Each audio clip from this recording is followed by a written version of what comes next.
ایک یہ بھائی نے کوشچن کیا کہ یہ 15ویں شب جو مسلمان جاگتے ہیں شعبان کی، اس کی شرعی حیثیت کیا ہے؟ دیکھیں، دوسرے دلائل سے قطع نظر میں آسان سی بات آپ کو سمجھاتا ہوں۔ مسند امام احمد بن حنبل کی روایت ہے کہ وما رآہ المؤمنون حسنا فهو عند اللہ حسن، جسے مسلمان اچھا سمجھیں وہ اللہ تبارک و تعالیٰ کے نزدیک بھی اچھا ہے۔ اور مسلمان سے مراد سب یہاں پر شامل ہیں، یعنی اس میں مفتیان کرام بھی ہوں، علماء ہوں، مشائخ ہوں اور عوام ہوں، صرف عوام کا نہیں ہے اعتبار۔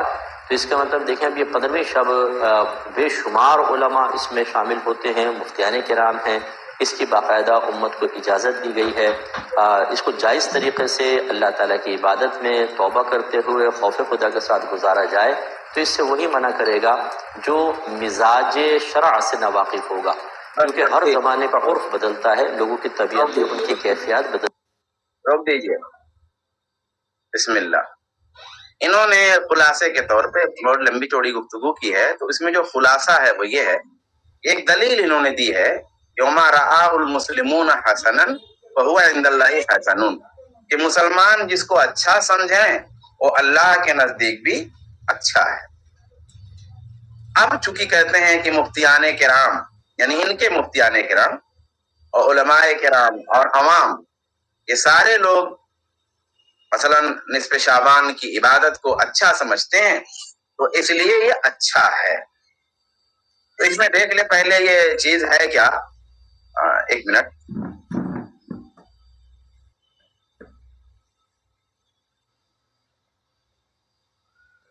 تو پہلا اثر یہ ہے، پہلی چیز یہ ہے کہ یہ عبداللہ بن مسعود رضی اللہ تعالی عنہ کا اثر ہے، یہ مرفوع حدیث نہیں۔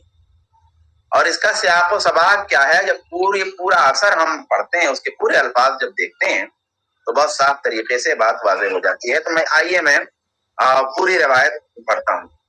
ان اللہ نظر فی قلوب العباد فوجد قلب محمد صلی اللہ علیہ وسلم خیر قلوب العباد، کہ اللہ تعالیٰ نے بندوں کے دلوں پر نظر ڈالی، محمد عربی صلی اللہ علیہ وسلم کے دل کو بندوں کے دلوں میں سب سے بہترین پایا۔ فاصطفاہ لنفسہ فاستعصہ برسالتہ، تو اللہ تعالیٰ نے ان کو اپنی رسالت کے لیے چن لیا۔ ثم نظر فی قلوب العباد، پھر بندوں کے دلوں پر نظر ڈالی، بعد قلب محمد عربی صلی اللہ علیہ وآلہ وسلم کے دل کے بعد، فوجد قلوب اصحابہ خیر قلوب العباد، تو اب آپ کے صحابہ کے دلوں کو اپنے بندوں کے دلوں میں سب سے بہتر پایا۔ فجعلہم وزراء نبیہ، تو انہیں اپنے نبی کا وزیر بنا دیا، یقاتلون علی دینہ، جو آپ کے دین پر، آپ کے دین کی نصرت میں قتال کرتے۔ اب یہاں سے آگے کے الفاظ آ رہے ہیں۔ اب دیکھیے سارا بیانیہ نا صحابہ کے لیے۔ اب آگے اسی میں ہے فما رآہ المسلمون حسنا فہو عند اللہ حسن، تو جو کچھ مسلمان بہتر سمجھیں، اچھا سمجھیں، وہ اللہ کے نزدیک اچھا ہے۔ وما رآہ سیئا فہو عند اللہ سیئ، اور جسے مسلمان برا سمجھیں وہ اللہ کے نزدیک برا۔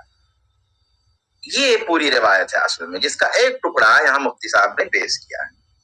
تو اصل میں یہ تو عبداللہ بن مسعود رضی اللہ تعالی عنہ کی گہرے علم کی دلیل ہے کہ انہوں نے دیکھا صحابہ کرام رضوان اللہ تعالی علیہم اجمعین کو کہ کس طبیعت کے تھے، کس مزاج کے تھے، کس طرح اتباع سنت ان کے اندر کوٹ کوٹ کے بھری ہوئی تھی، اور کس طرح قرآن و حدیث کے وہ شہدائی تھے۔ تو اس لیے کہا کہ مسلمان جس کو اچھا سمجھیں وہ اچھا ہے، اور مسلمان جس کو برا سمجھیں برا ہے۔ یہ دراصل اشارہ ہے اجماع صحابہ کی طرف کہ صحابہ کرام رضوان اللہ تعالی علیہم اجمعین جس چیز کو برا سمجھیں، غلط سمجھیں، وہ غلط ہے، اور تمام صحابہ کرام جس چیز کو اچھا سمجھیں وہ اچھا ہے۔ اور دراصل یہ عبداللہ بن مسعود رضی اللہ تعالیٰ عنہ نے اپنی طرف سے کوئی بات نہیں کہی ہے، یہ دراصل ایک آیت کریمہ کی ترجمانی ہے۔ آیت ہے وَمَن يُشَاقِقِ الرَّسُولَ مِن بَعْدِ مَا تَبَيَّنَ لَهُ الْهُدَىٰ، کہ جو رسول کی نافرمانی کرے ہدایت واضح ہونے کے بعد، وَيَتَّبِعْ غَيْرَ سَبِيلِ الْمُؤْمِنِينَ، اور مومنوں کے راستے سے ہٹ کر کے چلے، نُوَلِّهِ مَا تَوَلَّىٰ، تو ہم اسے ادھر ہی پھیر دیں گے جدھر وہ پھرا ہے، وَنُصْلِهِ جَهَنَّمَ، اور اسے جہنم میں ڈالیں گے، وَسَاءَتْ مَصِيرًا، اور جہنم برا ٹھکانہ ہے۔ اس آیت کریمہ سے سبیل مومنین سے مراد علماء نے اجماع صحابہ مراد لیا ہے، اور اجماع مراد لیا ہے کہ مومنین کے راستے سے ہٹ کر چلنا۔ تو مومنین کے راستے سے ہٹ کے چلنے سے مراد اجماع ہے۔ تو اجماع تو بھائی ادلہ اربع میں سے ایک دلیل ہے، قرآن، سنت، اجماع، قیاس، یہ جو 4 دلائل ہیں ان میں سے ایک دلیل ہے اجماع۔ تو اجماع کی بات الگ ہے، اور عام مسلمان یا کچھ مسلمان جس کو اچھا سمجھ لیں اور جس کو برا سمجھ لیں، یہ بالکل ایک الگ بات۔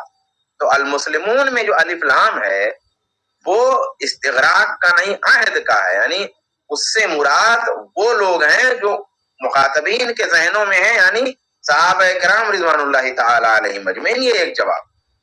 دوسرا جواب یہ ہے کہ زیادہ سے زیادہ اس سے آپ اگر کوئی دوسری چیز ثابت کرنا چاہتے ہیں تو اس سے عرف کا اس بات ہوگا کہ بھی عرف اگر لوگوں کا ہے ایک مسلمانوں کا، تو اس عرف کا اعتبار کیا جائے گا، وہ چاہے اچھائی کے لحاظ سے اور چاہے برائی کے لحاظ سے، لیکن اس عرف میں شریعت کی مخالفت نہ۔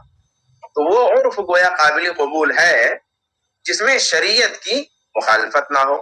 یا پھر اس سے یہ ثابت ہو سکتا ہے کہ بھئی کسی بھی دور میں امت کے مجتہدین اگر کسی چیز پہ، مقلدین نہیں، مجتہدین، امت کے مجتہدین اگر کسی بات پہ اجماع کر لیں تو پھر وہ صحیح ہے۔ جیسے امت میں یہ اجماع ہوا، تمام مسلمانوں نے اس بات پہ اجماع کیا کہ قادیانی کافر ہیں، تو اس اجماع کو مانا جائے گا کیونکہ تمام امت میں تمام کے مجتہدین نے اس پہ اجماع کیا۔ اب یہ رہ گئی بات کہ جس کو مسلمان اچھا سمجھیں، عام قاعدہ، اور جس کو وہ اچھا ہے اور جس کو برا سمجھیں وہ برا ہے۔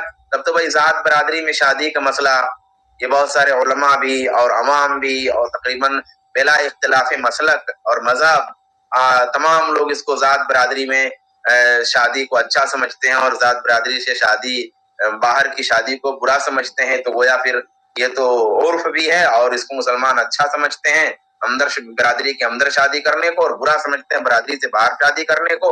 تب تو پھر بھائی یہ شریعت ہو گئی۔ جائز کا لین دین عام طور پہ برا نہیں سمجھا جاتا ہے، اچھا ہی سمجھا جاتا ہے۔ ولیموں میں فضول خرچی کو عام طور پہ اچھا ہی سمجھا جاتا ہے، کچھ لوگ ہوتے ہیں جو برا سمجھتے ہیں۔ تب تو اس طرح کی چیزیں، بھائی کتنی چیزیں آپ جو ہے جو ناجائز ہیں وہ جائز کر لو گے، اور جو جائز ہیں وہ ناجائز ہو جائیں گی۔ آگے چلائیے، ایک آدھا منٹ پیچھے کر کے یا 1-2 سیکنڈ پیچھے کر کے دی گئی ہے۔ اس کو جائز طریقے سے اللہ تعالیٰ کی عبادت میں توبہ کرتے ہوئے خوف خدا کے ساتھ گزارا جائے تو اس سے وہی منع کرے گا جو مزاج شرع سے ناواقف ہوگا، کیونکہ ہر زمانے کا عرف بدلتا ہے، لوگوں کی طبیعتیں، ان کی کیفیات بدلتی ہیں، اور ہر دور میں علماء نے لوگوں کی طبیعتوں اور کیفیات پر بہت ساری چیزوں کی بنیاد رکھی ہے۔ مثال کے طور پہ جتنے بھی آپ مساجد لے لیں، کسی بھی مکتب فکر کی لے لیجئے، اس پہ گنبد اور مینار آپ کو ضرور نظر آئے گا۔ آپ ذرا پوچھئے گا یہ کیوں بنایا گیا تھا؟ اس کے پیچھے بھی عرف کار فرما تھا۔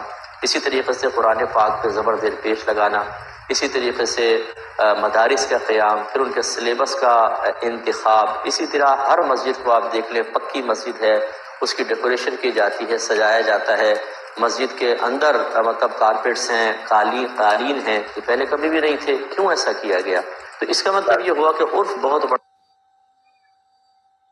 کہتے ہیں کہ ہر زمانے کا عرف بدلتا رہتا ہے، اور لوگوں کی طبیعتیں اور کیفیات بدلتی رہتی ہیں، اور ہر زمانے میں علماء نے لوگوں کی طبیعتوں اور کیفیات پر چیزوں کی بنیاد رکھی ہے۔ فلا حول ولا قوت الا باللہ، یعنی لوگوں کے دلوں کی کیفیت جس طرح بدلتی ہے، ہاں مزاج لوگوں کا جس طرح بدلتا ہے، تو اس طرح شریعت کا گویا حکم بھی بدل سکتا ہے اور بدل جاتا ہے۔ یہ خواہش نفس کی اتباع کی دعوت۔ اچھا، اس کی مثال کیا دیا انہوں نے کہ جیسے گنبد اور مینار، اس کے پیچھے عرف تھا، زیر زبر پیش لگانا قرآن پہ، مدارس کا قیام، سلیبس اور مسجدوں کا ڈیکوریشن اور پختہ بنانا۔ بھائی شروع میں جو میں نے کمنٹ دیا ہے اس سے یہ بات واضح ہو جائے گی کہ بھئی یہ تمام چیزیں وسائل میں آتی ہیں، تمام چیزیں وسائل میں آتی ہیں۔ جیسے اب نماز، ہم کو کیا، نماز عبادت ہے، لیکن مصلی جس پہ ہم نماز بچھا کر کے جس پہ ہم نماز پڑھتے ہیں، وہ مصلی نبی صلی اللہ علیہ وسلم کے زمانے میں چمڑے کا ہوتا تھا، یا گھاس پھوس کا ہوتا تھا، یا کسی اور چیز کا ہوتا تھا۔ آج کے زمانے میں مصلی کسی اور چیز کا ہے، کل کے زمانے میں مصلی کسی اور چیز کا ہوگا. یہ وسائل میں ہے. مسجدوں کا یہی معاملہ ہے کہ مسجدیں وسائل میں سے ہیں، مدارس وسائل میں سے ہیں، اور سلیبس اصل تو قرآن و حدیث ہوگا، لیکن اس کی ترتیب اور اس کو مختلف کتابوں میں کرنا یہ چیز وسائل میں سے ہے. مسجدوں کا ڈیکوریشن بھی وسائل میں سے ہے. گنبد کا معاملہ بھی اور مینار کا معاملہ بھی وسائل میں سے. اس میں مختلف طرح کی چیزیں اور ان کا تنوع ہو سکتا ہے. اس میں کبھی اہل الحدیث نے اور اہل سنت نے منع نہیں کیا ہے اس کو. تو جو چیز وسائل کی ہیں ان کو آپ عبادات میں لا کر کے شامل کر رہے ہیں. وہ جو میں نے آیت میں آپ کو واضح کیا تھا اور شروع میں جو بتایا تھا میں نے کہ کس طرح خلط ملط کرتے ہیں، تو یہ ساری چیزیں وسائل کی ہیں. رہ گیا یہ زیر زبر پیش لگانا، بھائی یہ بھی بدعت نہیں ہے، کیونکہ زیر زبر پیش سے پڑھا جاتا تھا ہمیشہ. کیا اللہ کے رسول کے زمانے میں قرآن بغیر زیر زبر بغیر پیش کے پڑھا جاتا تھا؟ تو اللہ کے رسول کے زمانے میں بھی زیر زبر پیش کے ساتھ پڑھا جاتا تھا، آج بھی زیر زبر پیش کے ساتھ پڑھا جاتا ہے. زیادہ سے زیادہ بات یہ ہے کہ اس وقت تقاضا نہیں تھا. جب تقاضا پیدا ہوا تو زیر زبر پیش لگایا گیا.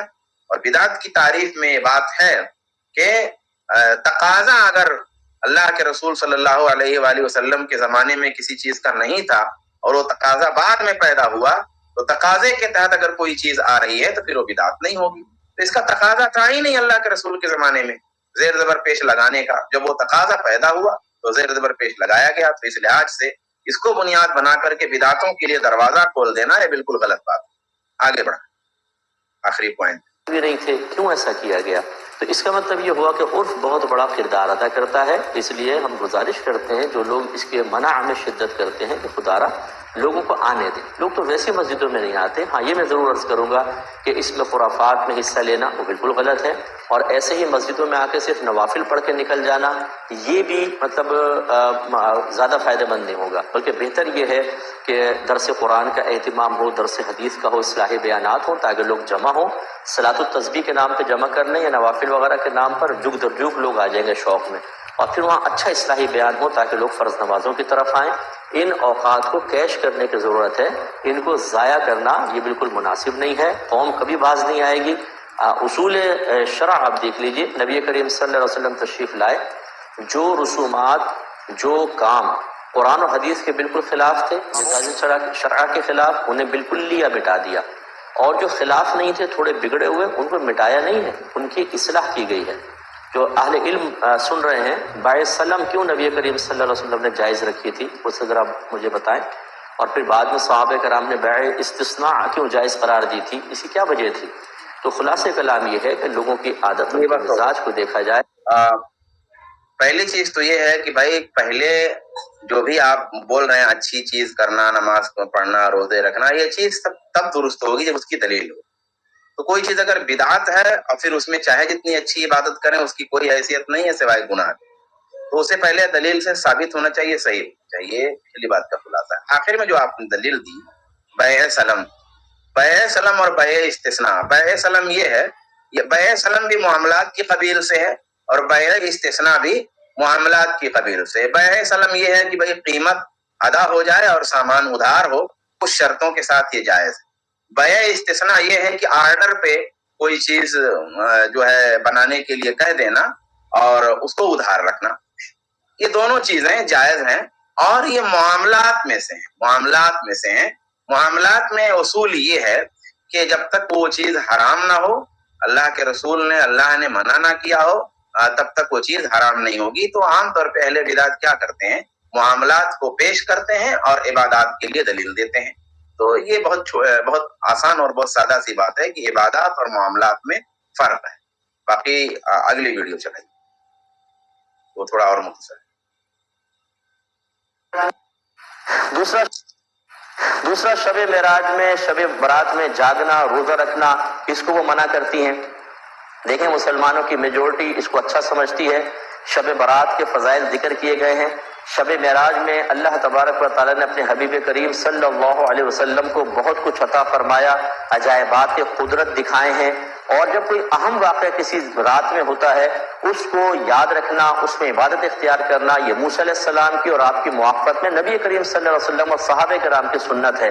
جب نبی کریم صلی اللہ علیہ وسلم مدینہ منورہ تشریف لائے تو یہودیوں کو 10 محرم الحرام کا روزہ رکھتے ہوئے پایا۔ فرمایا تم روزہ کیوں رکھتے ہو؟ انہوں نے کہا یہی وہ دن تھا جس میں اللہ تعالیٰ نے فرعون کو غرق کیا اور موسیٰ علیہ السلام اور آپ کی قوم کو نجات دی، تو موسیٰ علیہ السلام نے اس دن شکرانے کے طور پہ روزہ رکھا، تو ان کی موافقت میں ہم بھی رکھتے ہیں۔ نبی کریم صلی اللہ علیہ وسلم نے صحابہ کرام سے ارشاد فرمایا کہ موسیٰ کی موافقت اختیار کرنے میں ہم ان کے مقابلے میں موسیٰ سے قریب ہیں، یا تم بھی روزہ رکھو۔ صحابہ کرام نے اس کی اصل میں یہود سے مشابہت ہو جائے گی، سرکار نے فرمایا پھر ایک دن پہلے یا بعد کا ملا لو۔ تو معلوم ہوا کہ جب کوئی بڑا اہم واقعہ ہوتا ہے اس میں عبادت کا اختیار کرنا یہ سنت رسول ہے۔ اب سرکار کو تو وہ انعام نہیں ملا تھا، انعام تو ملا تھا حضرت موسیٰ علیہ السلام کو، لیکن انہوں نے اختیار کیا ان کے موافق۔ یہاں خلاصہ جو ہے ان کی اس پوری گفتگو کا وہ یہ ہے کہ 10 محرم کے روزے سے دلیل پکڑی ہے انہوں نے اس بات پر کہ کوئی بڑا واقعہ اگر رونما ہوتا ہے اور کوئی بڑی چیز اگر ملتی ہے تو ہم وہاں بھی کوئی نہ کوئی عبادت کر سکتے ہیں، جس طریقے سے ایک بڑے واقعہ پر اللہ کے رسول صلی اللہ علیہ وآلہ وسلم نے عبادت کا حکم فرمایا، یہ سنت رسول ہے۔ پھر دوسری بات انہوں نے یہ کہی کہ ہم کوئی اس میں برائی نہیں کرتے ہیں، ہم اچھی چیزیں کرتے ہیں۔ اب جواب سنیے۔ پہلی بات یہ ہے کہ محرم کے روزے کے لیے رسول اللہ کا قول اور عمل ہے۔ بڑے واقعہ سے مناسبت آپ بتا رہے ہیں تو اس کے لیے دلیل اصل میں رسول اللہ کا قول اور عمل ہے۔ رسول اللہ صلی اللہ علیہ وآلہ وسلم نے حکم دیا اور اس پہ عمل کیا، یہ دلیل ہے۔ کسی بھی واقعہ پر عبادت تب مشروع ہوگی جب اللہ کے رسول صلی اللہ علیہ وسلم کا قول ہو اور عمل ہو۔ اس کے بعد بھی بہت سارے واقعات ہوئے، اس کے علاوہ بھی واقعات ہوئے ہیں، جیسے معراج کا واقعہ ہوا ہے۔ تو کیا معراج کے واقعہ کی مناسبت سے اللہ کے رسول صلی اللہ علیہ وآلہ وسلم نے کسی روزہ کسی نماز کا حکم دیا، یا صحیح سند سے اللہ کے رسول صلی اللہ علیہ وسلم نے نصف شعبان میں نماز اور روزے کا حکم دیا اور اس پہ عمل کیا؟ تو بھائی اگر آپ جو بتا رہے ہیں کہ یہ اصول ہے کہ کوئی بڑا واقعہ اگر ہو تو اس میں کچھ نیک اعمال کرنا یہ جو ہے سنت رسول ہے، تو سوال یہ ہے معراج کے واقعہ میں اللہ کے رسول صلی اللہ علیہ وسلم نے کون سے بڑے اعمال کیے تھے، کون سی عبادتیں اللہ کے رسول نے کی تھی، کس طرح اللہ کے رسول نے جاگا تھا، کیا کیفیت تھی، بتائیے وہ۔ اس کا مطلب یہ ہوا کہ آپ کی بات غلط ہے، اللہ کے رسول صلی اللہ علیہ وسلم کا قول اور آپ کا عمل ہوگا تبھی کوئی عبادت آپ کر سکتے ہیں۔ زیادہ سے زیادہ جو عام دلائل ہیں وہ یہ ہیں کہ کوئی نعمت اگر کسی کو حاصل ہوتی ہے اور کسی مصیبت سے اگر کوئی چھٹکارا پاتا ہے تو اس پر سجدہ شکر کر سکتا ہے۔ سجدہ شکر کا اس بات ہے، وہ بھی جب ایک بار وہ واقعہ ہو۔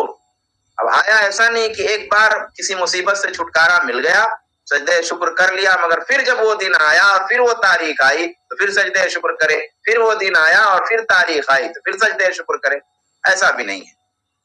زیادہ سے زیادہ یہ ثابت رہا ہے مسئلہ کہ برائی نہیں کرتے یا برائی کے لیے نہیں کرتے۔ وہ تو میں نے شروع میں جو کمنٹ دیا تھا جو آیت کی تفسیر امام ابن کثیر کی میں نے پیش کی تھی، اس میں بھی اس بات کا جواب موجود ہے۔ پھر ایک اور چھوٹا سا جواب دیتے ہیں۔ اس کے جواب میں اپنی طرف سے کچھ کہنے کے بجائے وہ چیز ذکر کر دیتا ہوں جو سعید بن مسیب رحمۃ اللہ علیہ کے حوالے سے ذکر کی جاتی ہے کہ انہوں نے ایک شخص کو دیکھا طلوع فجر کے بعد 2 رکعت سے زیادہ نماز پڑھ رہا۔ بھئی کیا پڑھ رہا تھا؟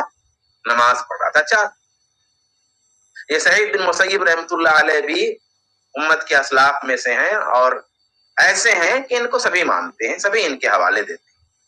تو انہوں نے ایک شخص کو جو 2 رکعت سے زیادہ نماز پڑھ رہا تھا طلوع فجر کے بعد، اس کو روکا، منع کیا۔ تو اس آدمی نے وہی بات کہی جو ہمارے اہل بدعت بھائی کہتے ہیں کہ یا ابا محمد ایعذبنی اللہ علی الصلاۃ، کہ اے ابو محمد آپ بھلا بتائیے کہ نماز پڑھنے پر کیا اللہ مجھے عذاب دے گا؟ نماز پڑھنے پر اب آپ لوگ کہتے ہیں نا، یہ لوگ یہ حضرات نماز پڑھنے سے منع کرتے ہیں۔ بھئی نماز پڑھنے سے منع نہیں کرتے، بدعت کرنے سے منع. تو اس نے بھی وہی بات کہی, کیا نماز پڑھنے پہ اللہ مجھے عذاب دے گا؟ قال اللہ, کہا نہیں, ولکن یعذبک علی خلاف السنہ, لیکن تجھے اللہ عذاب دے گا سنت کی مخالفت پر. سیم یہی بات ہم کہتے ہیں کہ بھائی نماز گناہ نہیں ہے, صدقہ گناہ نہیں ہے, تلاوت گناہ نہیں ہے, گناہ بدعت ہے, اس میں جو بدعت کرتے ہیں وہ گناہ ہے, یہ ہم کہتے ہیں. آگے چلائیے, آخری پوائنٹ جو اس کا ہے.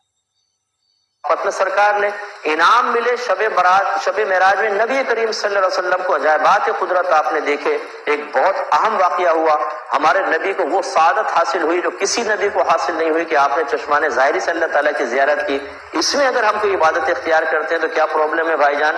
کوئی زنا تو نہیں کر رہا, گالیاں تو نہیں بک رہا, فائرنگ تو نہیں کر رہا, لڑکیوں کو تو نہیں چھیڑ رہا, وہ فیس بک پہ بیٹھ کے غلط قسم کی چیٹ تو نہیں کر رہا, مسجد میں آ کے اللہ کی عبادت کر رہا ہے, قرآن پڑھ رہا ہے, نماز پڑھ رہا ہے. آخر تکلیف کیا کس چیز کی ہے؟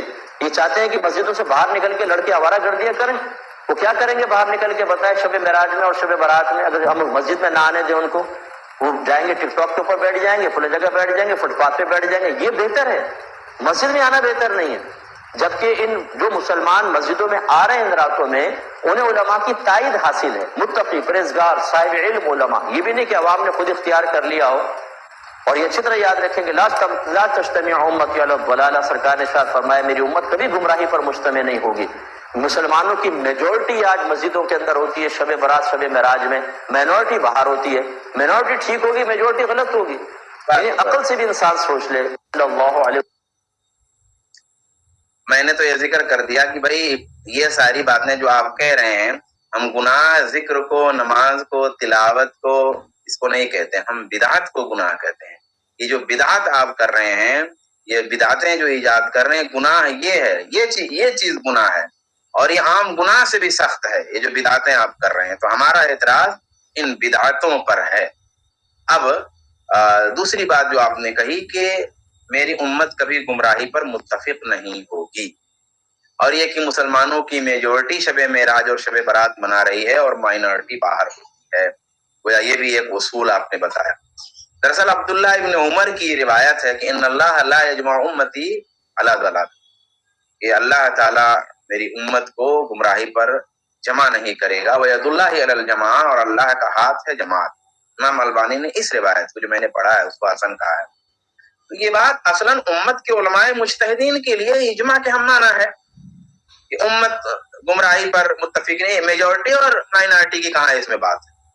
اس میں پوری امت کی بات ہو رہی ہے, کہ پوری امت کی بات ہو رہی ہے کہ امت میں گویا اس حدیث سے بھی اس کی تشریح ہوگی جس میں یہ ہے کہ بھائی امت کا ایک طبقہ ہمیشہ حق پر ہوگا, ہاں, حق پر غالب جو ہے غلبہ اسے ہوگا, تو حق کی تائید کرنے والے وہ ہوں گے.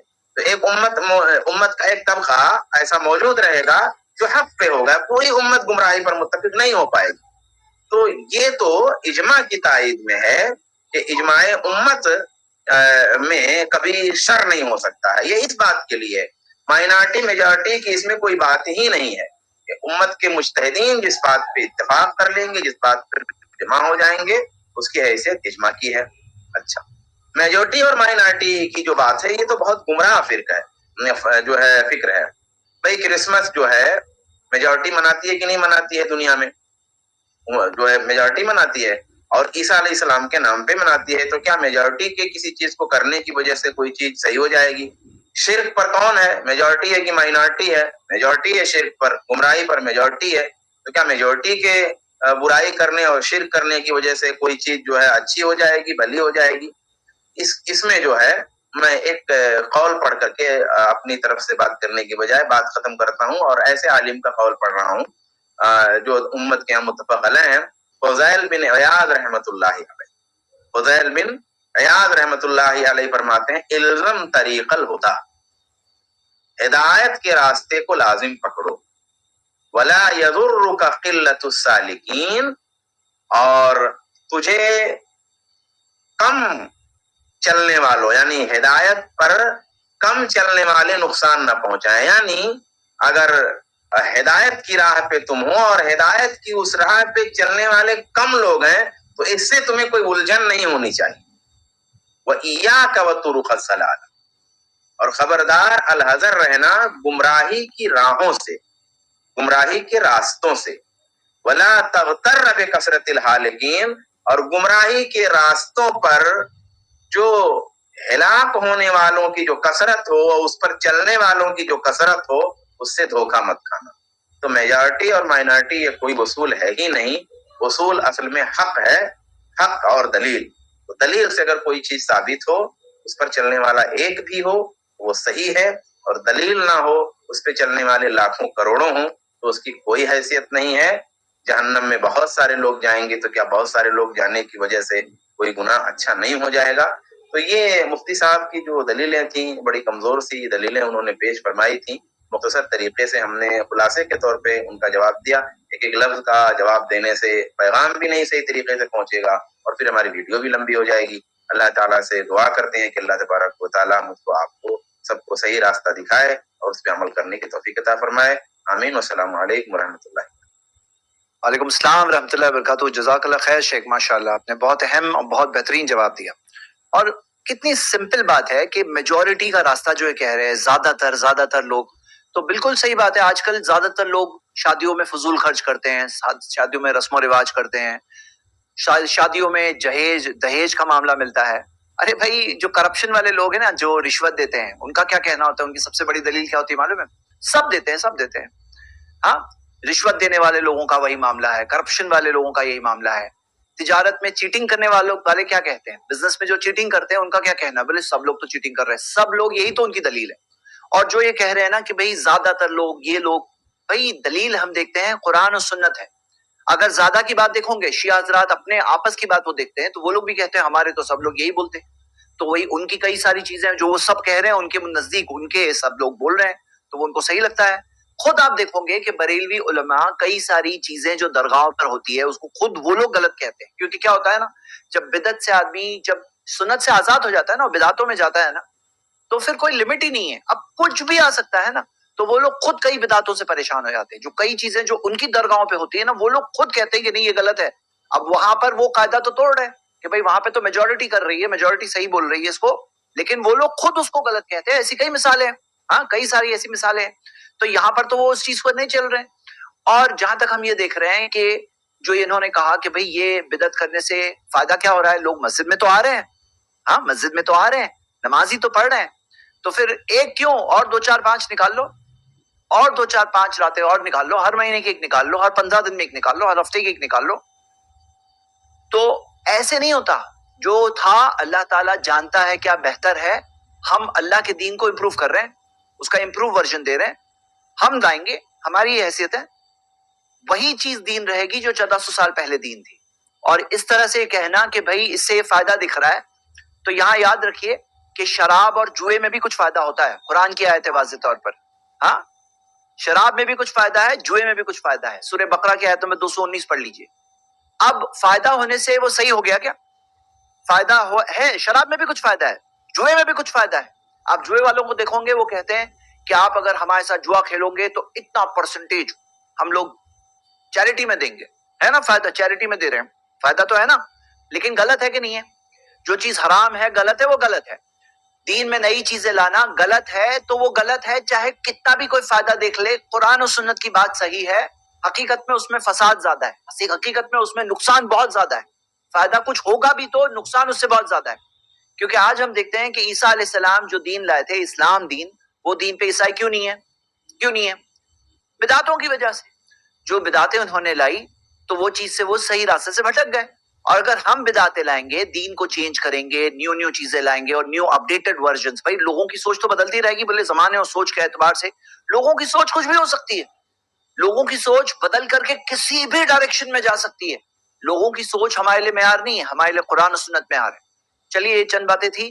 اب میں شیخ کفایت اللہ سنابلی